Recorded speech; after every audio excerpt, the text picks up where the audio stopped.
You're about to enter the Atomic Voodoo Lounge, New Stanton's one and only surreal dive bar, bringing you beauty and magic and terahertz tragic. I'm Maxwell Vegas, writer, poet, musician, and author of the soon-to-be-published novel, New Stanton. Descend with me into the static buzz of late-night radio where words and music swirl through neon dreams and drift like cigarette smoke out over dried-up prehistoric seas. Welcome to a brand new season of the Atomic Voodoo Lounge podcast. Seems like Kiko's old blue 64 Malibu brought us right back where we started. But hey, where would you rather be? Point A or point B? I'd rather be tucked safely away into that infinity between. And like beauty and magic, here we are. So take your place at the bar, relax, order a drink, enjoy the show. I'm Maxwell Vegas, and tonight we'll have music from the Electric City Surf Club, poetry from Amy Yanity, short fiction from A.M. Blackmere and Barry Wood, in addition to some six-word noir stories. I thought this quote from Dennis Lehane would be a great way to kick off the new season. In Greek tragedy, they fall from great heights. In noir, they fall from the curb. Since you don't have far to go or far to fall, what are you drinking tonight? Speaking of falling from curbs, maybe the holidays were a bit too much and your brain needs a break from all that chum bucket rum or other holiday cheer. In honor of dry January, here is a simple drink you can throw together and enjoy without stumbling about. We're going to call it the Dirty Coconut Swill. What you'll need is 8 ounces of your favorite cola. We obviously prefer Swill Cola or Diet Swill for those watching their weight. Half ounce of cream of coconut, 1/4 ounce fresh lime juice, some medium ice cubes, 2 ounces of unsweetened coconut milk, and a lime wedge. In a highball glass, combine the Swill Cola, cream of coconut, and lime juice. Top it off with ice, then gently stir until it's all combined for about 5 seconds. Step 2 is slowly add the coconut milk to achieve the gradient color, and then garnish with that lime wedge and then go for it. And of course, for all you lushes out there, I'm sure you could throw in a shot or two of chum bucket rum and make that thing sing. Our first segment tonight is some poetry, and we're going to do it a little bit differently in that the poet herself is reading the poem so that you get to hear some other voices on the podcast other than just mine. Here is Amy Yanity reading her poem, Desolation Mountain. Desolation Mountain. Jesus Jack Kerouac, alone on the mountain, was waiting for the bear and found stars instead. Alone is a page, and there's forever to be seen. Captain Capote tried to climb and fell face first into the bear's stabbing fur. Philip K. Dick, Fantastic Phil, possessed by Elijah and amphetamine, he went too far. Come back, come back. St. Coleridge floated on laudanum and alf, and Dylan Thomas, O commander of owls, wrestled the bear on the peak. How they shined and they burned. Come back, come back. Mr. King shook hands with the rolled 100, and the bear sang rough while Hunter railed, but lost the fight, and the bear slunk back. Come back, come back. E.B. Browning, made of morphine, found the bear in a forest of chestnut and cedar. 40 drops a day with Fitzgerald and Faulkner, and bears in bottles and bright risings, and bears in needles with peaceful clawing, come back, come back. Now silence on the mountain, now raucous wicked trade. Jesus Jack Kerouac climbed the mountain, and the stars there were words from the belly and bowel, inky paw, hungry jaw, open wider than God.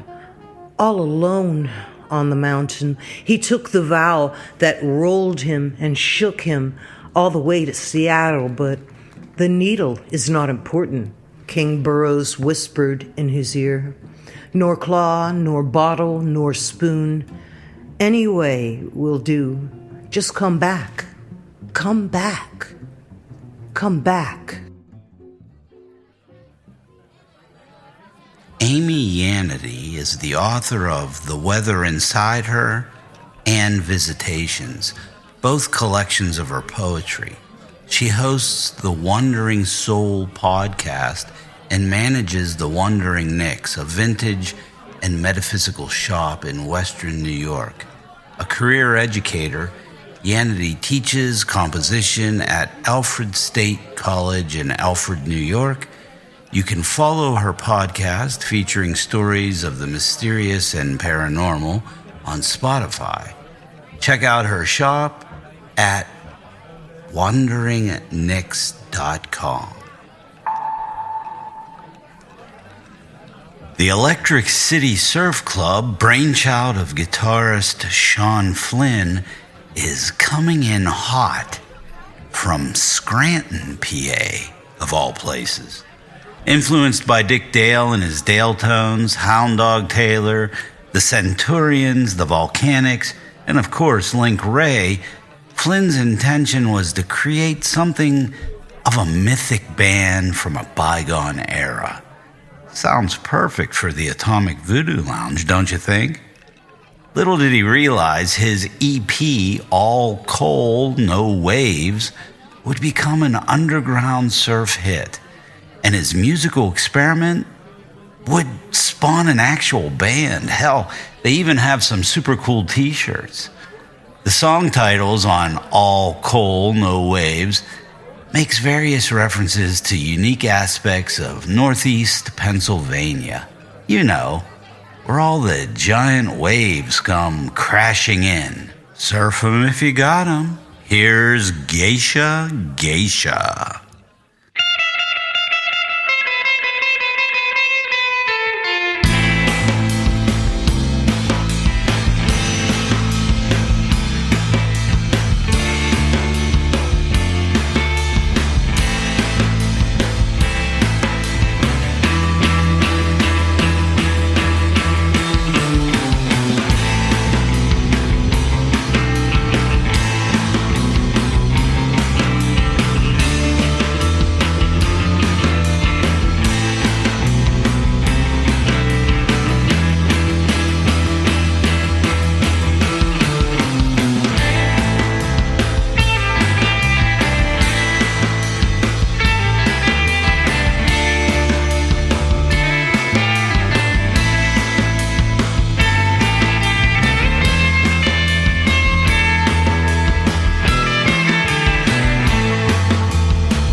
The Electric City Surf Club with Geisha Geisha off of their EP, All Coal, No Waves.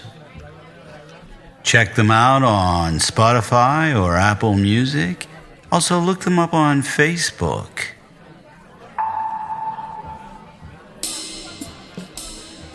Oh yeah, Mad Gravity Studios Shady. Looking to make this the official song of 6 Word Noir on the Atomic Voodoo Lounge podcast. Check them out at mgstudio.org. This is the part of the show where we like to dabble in 6-word stories, usually with a dash of noir or speculative or surreal, sometimes horror, atmospherics, if you will. In honor of the Dennis Lehane quote I read at the beginning of the show, here it is again.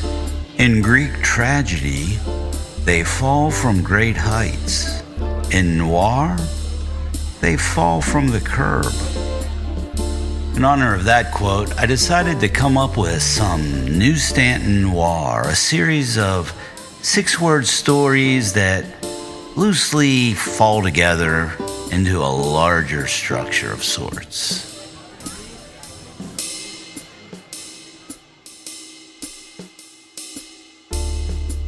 New Stanton Noir, a series of 6-word stories by Maxwell Vegas. Chumbucket rum does the trick.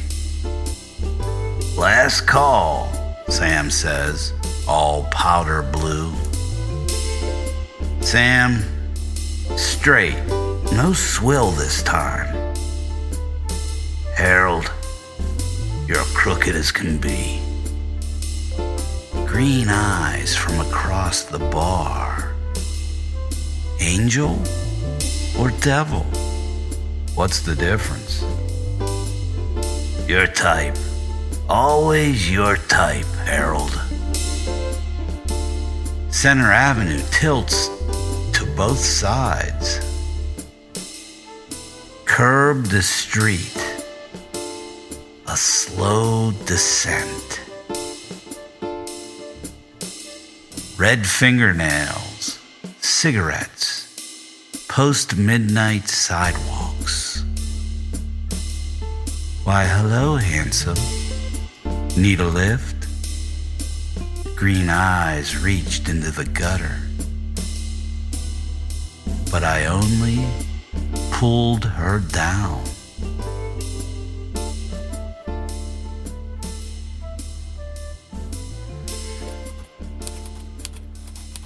I'm sending out my Maxwell Vegas challenge to all my Substack subscribers. Send in your best 6-word noir, speculative, surreal, horror, or just plain old 6-word story for a chance to hear it on an upcoming episode of the Atomic Voodoo Lounge. Stop by the chat section of Substack and drop it in there. Well, if you're familiar with the show, you know that everything on the Atomic Voodoo Lounge sort of slips from one genre to another, from one form to another. And this next piece is really interesting and really takes that slipstream vibe to heart. This comes from Barry Wood. It's part fiction and part psychic reading, and it involves me, Maxwell Vegas. Let's see what you think. Rattled Bones Still Echo from Atlantis by Barry Wood. A Bones Tell reading for Maxwell Vegas. The setup. I was to meet Laszlo in Atlantis, not the lost mythical civilization, an Italian-Greek joint tucked away in a shabby strip mall on the edge of town. Truth be told, the real reason I agreed to meet him faded as I approached the restaurant. Yeah, he enjoyed the Atomic Voodoo Lounge podcast and the world I created around it, but so what? Maybe it was a setup, a way of luring me into a web of indebtedness, and I, one Mr. Maxwell Vegas, followed my own egotistical desires like some chump, a pawn being led by the nose. So be it, I thought, as I reached for the door. I was here to get my bones rattled, so to speak, and perhaps learn something, for better or worse. Welcome to Atlantis. Please wait to be seated. Upon opening the door, a shadowy figure in an overcoat bolted past, almost knocking me into the umbrella stand. And in that split second, his eyes, disoriented and wild, like those of a noctambulist awoken mid-step, fell on mine before he disappeared. "Just one?" the hostess asked, cocking her head slightly. "What the—" Centering myself, I smoothed my coat. Sorry, I'm here to meet someone. A man named Laszlo." "Follow me," she said with a solemn nod, and led me into the artificial dark, my eyes struggling to adjust from the noon sun. No lunchtime rush seemed odd for a weekday, even in this corner of town, but maybe that was part of Laszlo's plan, why he picked Atlantis. The place was something out of the 60s, all mid-century decor, and from the looks of it, so were the waitresses, except they hadn't aged as well. Hell, except for the occasional glow of a phone screen, you'd be hard-pressed to guess what decade it actually was. Thomas Laszlo. My journey through the Stygian dining room ended at a circular booth inhabited by a lone figure. Late 50s or early 60s, wavy brown hair thinning on top. His navy blue Henley shirt with a white tee underneath gave him a relaxed, layered appearance as he held forth a cup of coffee in greeting. "Maxwell. Hello, I'm Laszlo. Thomas Laszlo. So wonderful to meet you, at last." He stood, his deep eyes with their glinting whites and chocolate brown irises penetrated me as he held out his hand. We shook, his grip firm but not overpowering. "Please, have a seat," he said, gesturing. "I trust you had no difficulty getting here?" I wrestled my coat off and placed it next to me before ordering coffee and a slice of homemade apple pie. "Smooth sailing, really," I said. "That is, until some guy in an overcoat almost knocked me over as I came through the door." "Tuffy." "Oh," Laszlo said. "That was Tuffy. A regular. Interesting character. Jeffrey Tuffington, retired MIT professor of physics. Kinda lost it several years ago when his wife suddenly passed. He's been obsessed lately with resets and parallel realities." "That's so," I said. He sipped his coffee. "Tuffy believes a major global event, one that could destroy mankind, did in fact happen. But some intervening force created a reset of sorts that shifted everyone to an alternate reality. He believes it happened on January 24th, 1961. Do you know what happened on that date, Maxwell?" I shook my head, looked around for a waitress, and then stared into my cup. "On that date, Mr. Vegas, we apparently came close to nuclear annihilation, near Goldsboro, North Carolina, of all places. Oh, it was an intense moment in the Cold War, and our government had the bright idea of flying B-52 bombers carrying nuclear payloads in the skies 24/7. He shot me a wry smile and lifted his cup. "What could go wrong, huh?" After a contemplative sip, he said, "Well, something did. One of those bombers experienced a severe fuel leak, and while trying to land, broke apart at about 8,000 feet. It carried 2 nuclear bombs. One landed safely via parachute. The other, Laszlo set his cup down and turned it slightly. Its parachute failed, and it slammed into a muddy field in Fayro, North Carolina at roughly 700 miles per hour, disintegrated on impact. Looking up from his drink, he curled his lips. Ironically, the bomb that landed safely posed the real danger. 3 of its 4 safety mechanisms failed.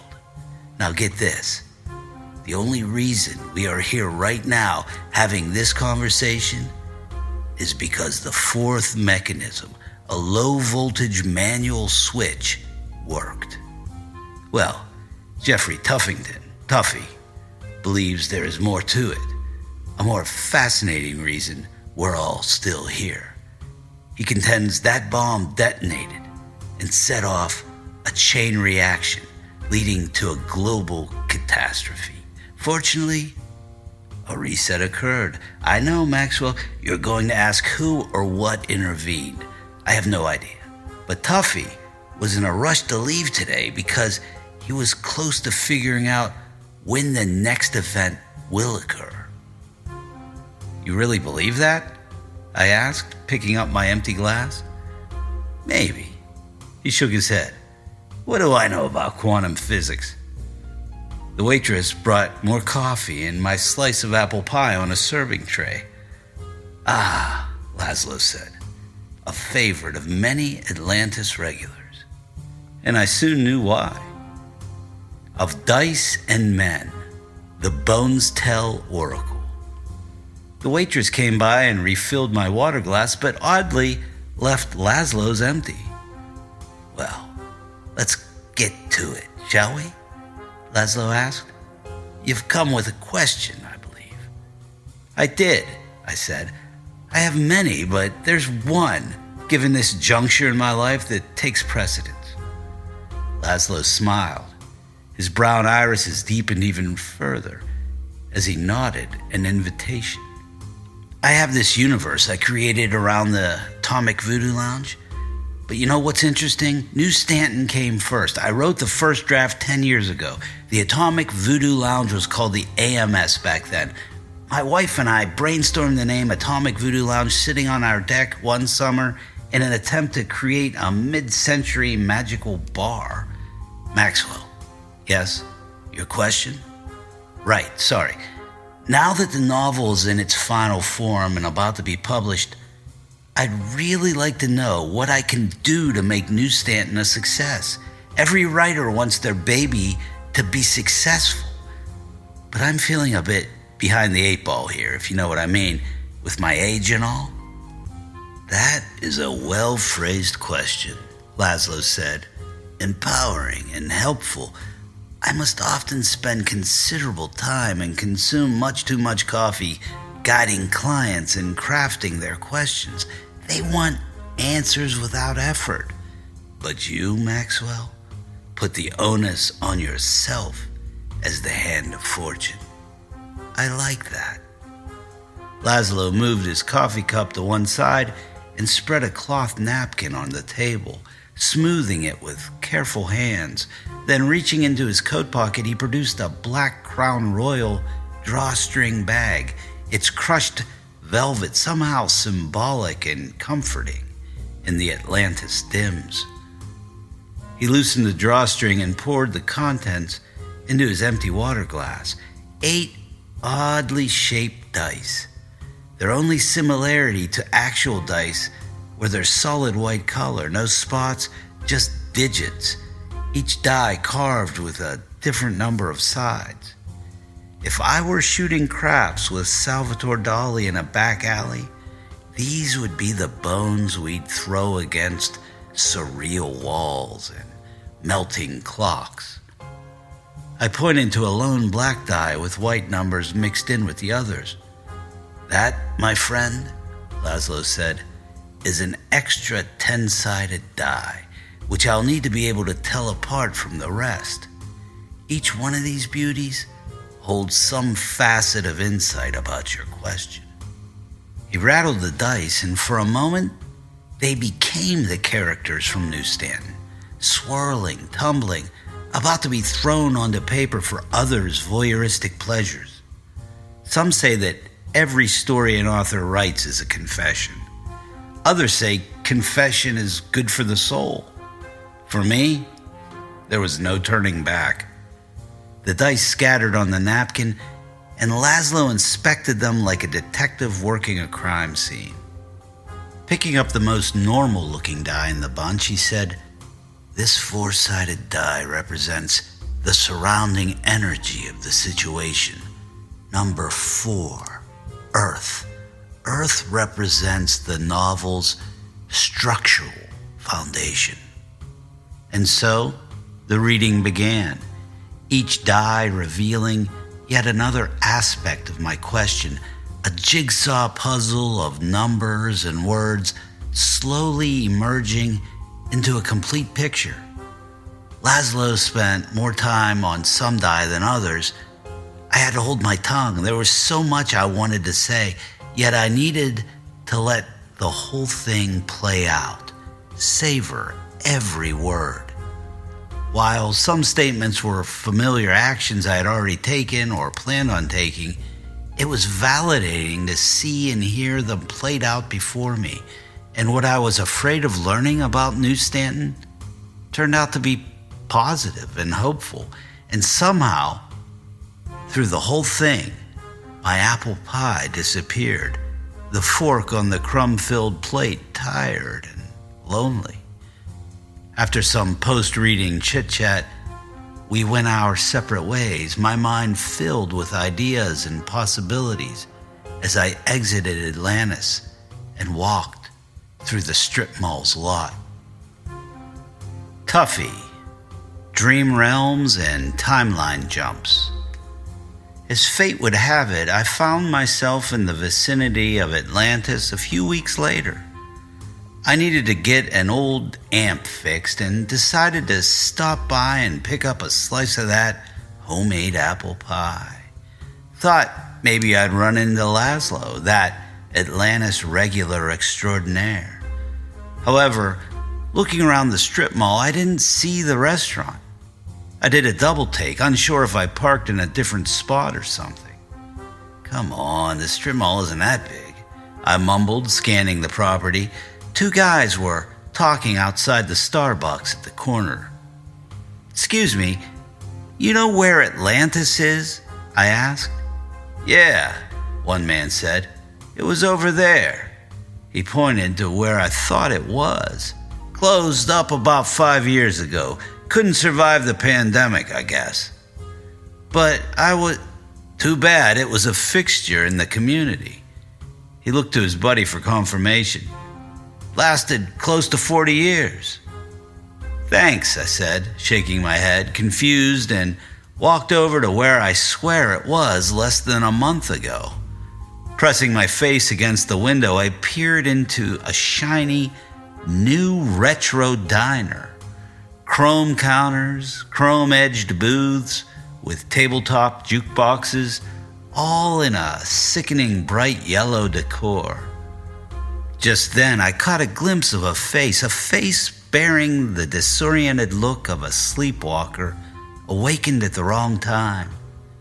But it wasn't Tuffy's face. It was much more familiar.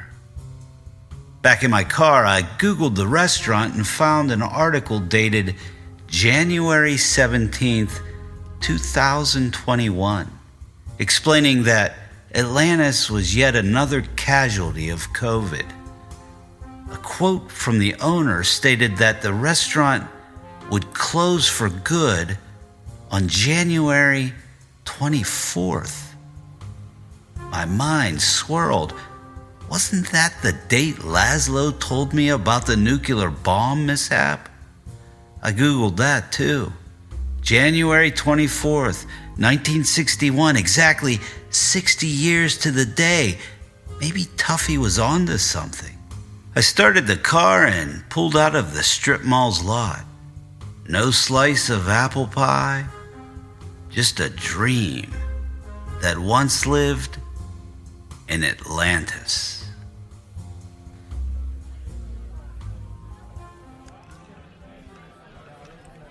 Barry Wood resides in the Washington, D.C. area and has been a professional magician for most of his adult life. He also provides tarot readings, among other various oracles, under the name Thomas Laszlo for clients both locally and over the internet. Here's the Electric City Surf Club with Nerdy Spice Theme off of All Coal, No Waves.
Can't go wrong with that. The Electric City Surf Club, Nerdy Spice Theme, off of All Coal, No Waves, their EP. Check them out on Apple Music or Spotify. Also look them up on Facebook or Instagram. Tonight's featured piece of short fiction comes from writer A.M. Blackmere. This is a wonderful story that I think you're going to enjoy because it's so strange, but yet familiar. Bring Forth the Silent Children, a dark reimagining of the Pied Piper legend by A.M. Blackmere.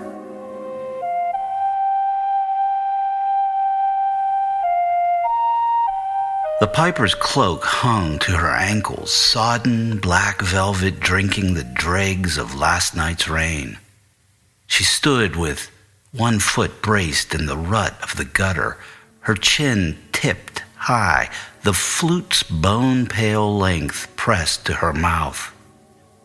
Fingers flickered along the polished holes, nimble as a conjurer's. But the only music in the square was the wet hush of dawn and the shuffling, multitudinous padding of rat feet. They came as if poured from a sack The gaunt brown ones, the blunt-nosed piebalds, the pale pink trembling kits with tails finer than a thread. The first rank slid through the muck and pooled around the piper's boots, their bodies sluicing into a glossy, living tide that left the cobbles shining with oil and muck. The second rank followed, and the third, inexhaustible, streaming from between stones and through splintered cellar doors, emerging from the shattered jaw of a dead cat beneath the tanner's awning. Eyes round and black and bead bright, every head quivering to a silence only they could hear.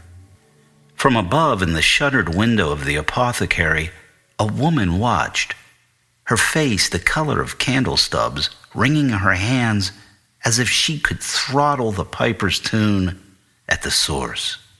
Across the way, a child pressed both palms to the glass, breath fogging small frantic ellipses until a mother's pale arm yanked her from sight. Here and there, merchants left off sweeping their stoops and stood in the mud, lips flattened white. The piper did not glance up. Her lungs swelled, cheeks hollowed, fingers danced faster over the holes, all the motions of a deepening melody with no note to be heard, while her shoulders bowed against the thickening tide of rats, now milling 6 deep around her calves. There was a kind of awe then, a breathing in of expectancy. In the doorways they gathered, the baker's wife with her rolling pin clamped to her apron like a holy relic, the butcher, red-armed and sullen, jaw set for violence, and eyes brittle with unease. Even old Daniel, the warden, pale as a thumbprint and half-dressed, clutching his nightshirt at the throat. Some crossed themselves, lips moving in frantic prayer, while others spat and made the horn-fingered ward against evil. Still, the rats came, undulant, ceaseless, until the square's stone was lost beneath them and the air sluiced with their musk.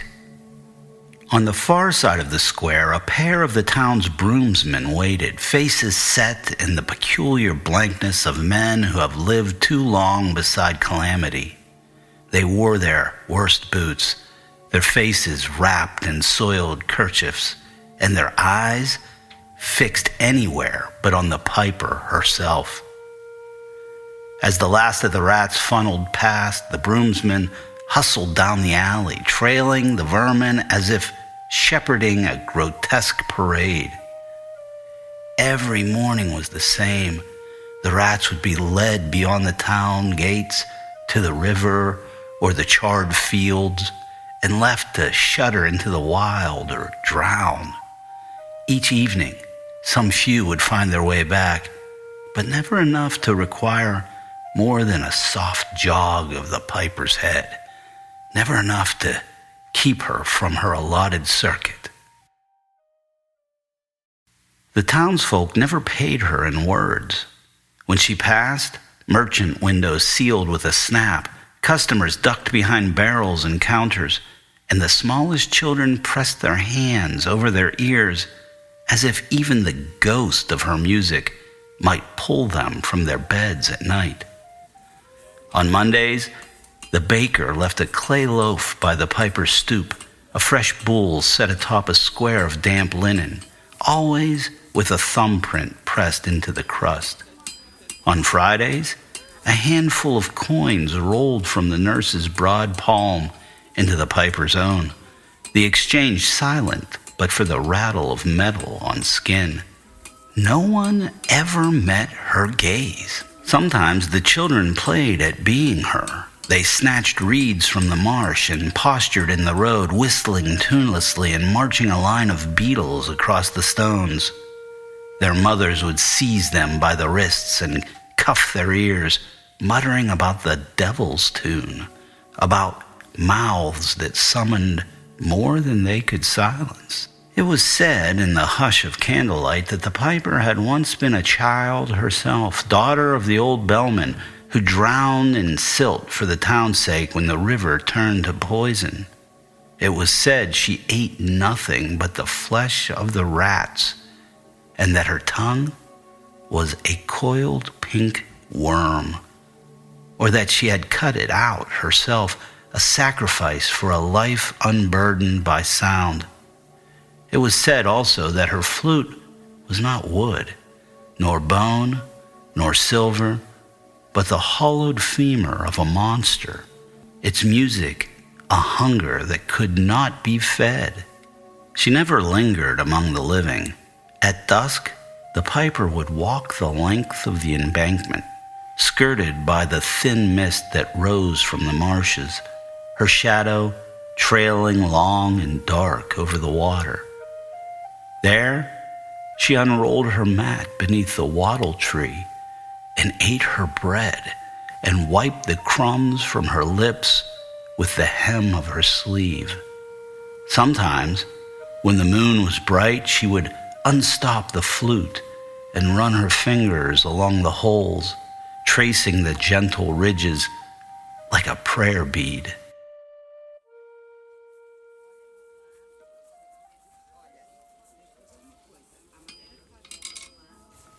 The first child to break from the crowd did so on a day without rats. Every gutter lay empty, every doorstep clean. Only mud clung to boots and the skirts of women who'd come to gawk. The rat catcher stood in the drizzle, shoulders hunched, face set in that familiar scorn, flute poised but silent, mere pantomime of her famous tune. Beneath sagging awnings and spindly chestnuts, the townsfolk pressed in, their smirks sharp, as though by watching they could strip her of magic and reduce her to flesh and bone. He was small, barely 7, his smock's hood pulled low, hands curved as if cupping something no one else felt. When she began her slow, careless tonguing of the flute, the boy's body shifted before his head moved. At first, the villagers laughed, a burst of cruel relief that only she could answer the call of the lost song. But as her fingers danced, the boy's own limbs obeyed without thought, ankles pivoted, knees bent, elbows tracing invisible arcs that mirrored her own precision. A ripple of unease ran through the crowd. The rat catcher faltered mid-gesture, her flute halting as though caught between breaths. From the dark corners of the square, hidden in alcoves and behind barrels, the faintest scurry answered them, 1,000 tiny feet stilled by the sudden silence. The air vibrated, taut as a drum skin between 2 thumbs. The melody, they realized, was no longer hers alone. He spun once, twice, in tight spirals, timed to fingers she couldn't move fast enough. Then he stopped. In that held moment, the rats, emerging like driftwood from the shadows, fixed their beady eyes on the boy instead of her.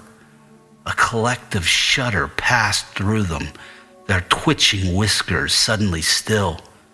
Then, like water seeping into sand, they melted back into the crevices and gutters from which they'd come, leaving only the faintest rustling in their wake. The townsfolk stood frozen, a tableau of half-raised arms and parted lips. Then a woman's cry, half gasp, half curse, broke the spell, and they scattered into the now empty streets. An eerie clarity settled over the square, as if the world had held its breath and found it easier than exhaling. The boy, barefoot, bewildered, his head tilted as though listening to the hush between thunderclaps, stood unclaimed at the square's center. His mother, a woman with arms made wide by years of gathering, reached him at last. Her voice tore the silence, then gutted itself, finding nothing left to claim. The rat catcher lowered her flute. Her gloves, patched with the hide of 100 vermin, trembled against the shaft. She watched, and the boy watched her watching, a gaze that held neither accusation nor gratitude, just a species of knowing. It was the second child who changed everything. She arrived with a crowd's momentum, a girl with hair cropped short to show the ragged edges of both her ears, the left one folded upon itself like wet paper. At first, she lingered at the periphery, dipping her chin and miming the boy's strange, precise movements. Then another joined, a third, a fourth, children neither kin nor classmates, joined only by the shared calamity of their unmoving eardrums, the way their laughter rattled in the skull and not the air. No music played, but they moved as if it did. Each step copied the boy's, each finger curl and shoulder swerve repeated in perfect, silent canon. It was the echo of a tune beneath hearing, the way thunder sometimes pressed its shape into the bones of old men before the clouds could be seen. The rat catcher blinked hard, uncertain if this was disaster or deliverance. The rats, for the first time, did not return. The gutters stayed clean. The cellars were nothing but the home of dust and dead spiders. Instead, every morning there were more children. They gathered at the square's edge, forming ranks as the piper once had with her drowned orchestra. The townsfolk watched, at first with curiosity, then with the kind of raw, open dread that made even the baker forget to salt his crusts. No one called it a plague. No one dared, but in the hush of night, with the moon fat and low over the marsh, the constable's wife could not keep her tongue behind her teeth. She whispered of hauntings, of curses, passed not by bite, but by glance, of the way even the smallest infants had begun to stare, glassy-eyed, as though awaiting some invisible signal. One dawn, the line of children stretched beyond the town gates, their bare feet whispering against the cobblestones like secrets passed between conspirators. Mothers' shawls slipped from small shoulders.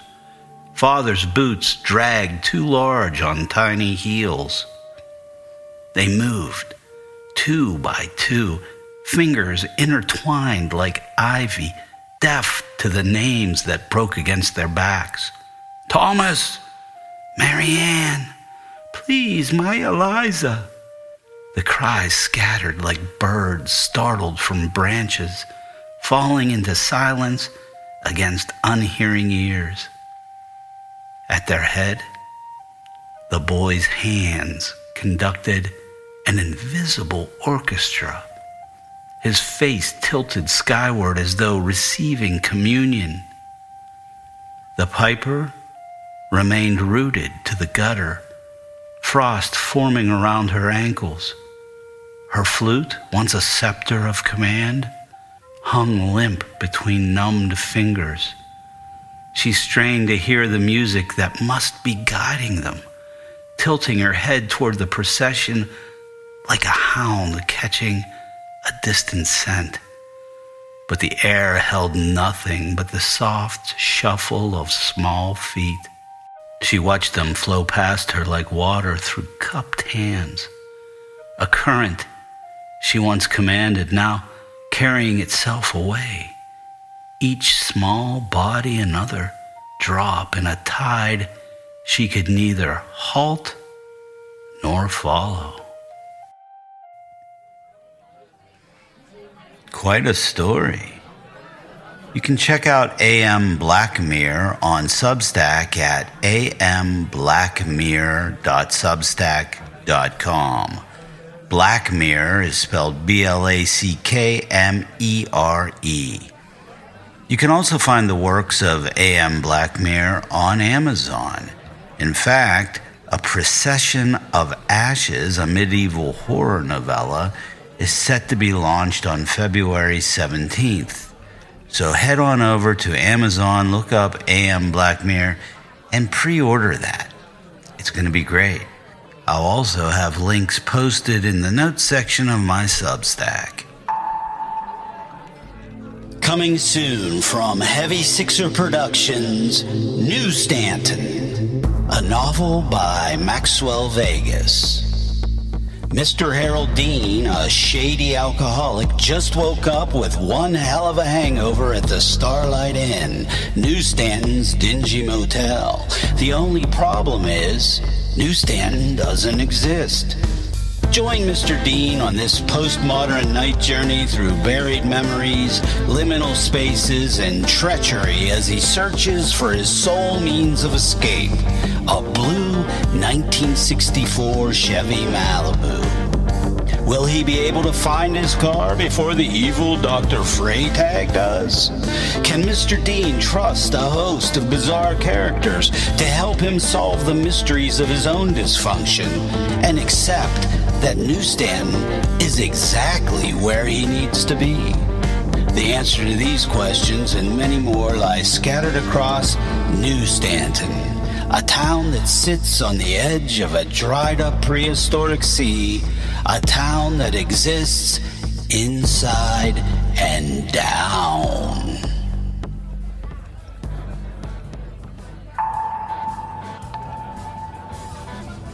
Thanks for listening to the Atomic Voodoo Lounge podcast.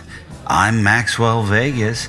Hope the fall from the curb wasn't too jarring this evening, but remember, pick yourself up so you can fall again. Stay tuned for more Atomic Voodoo Lounge stories, music, poetry, and who knows what else. Our next full episode is planned for January 30th.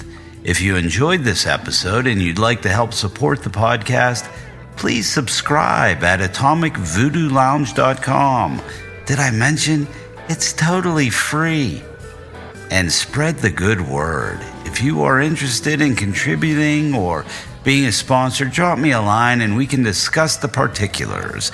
And don't forget, our 6-word noir challenge is open to subscribers via the Atomic Voodoo Lounge chat on Substack.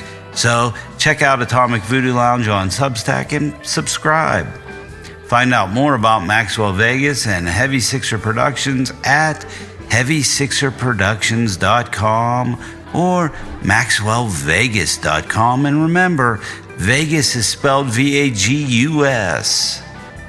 A big thank you to the Electric City Surf Club for the amazing surf music, Mad Gravity Studio for their song Shady, which we used under our 6-word noir stories, Amy Yanity for her poem Desolation Mountain, along with Jazz Trio in Small Room by KEVP888. Attribution 4.0 license. Barry Wood for his piece Rattled Bones Still Echo from Atlantis, with Jazz Music Loop by Nico Sardas, used under Attribution 4.0 license. AM Black Mirror for the short story Bring Forth the Silent Children. Some sound effects and music used under Creative Commons license. All words and music composed, read, programmed, and or performed by Maxwell Vegas unless otherwise stated. All text, music, and performances copyright Heavy Sixer Productions, LLC, 2026. No AI training, please. Thank you and good night. Atomic Voodoo Lounge.com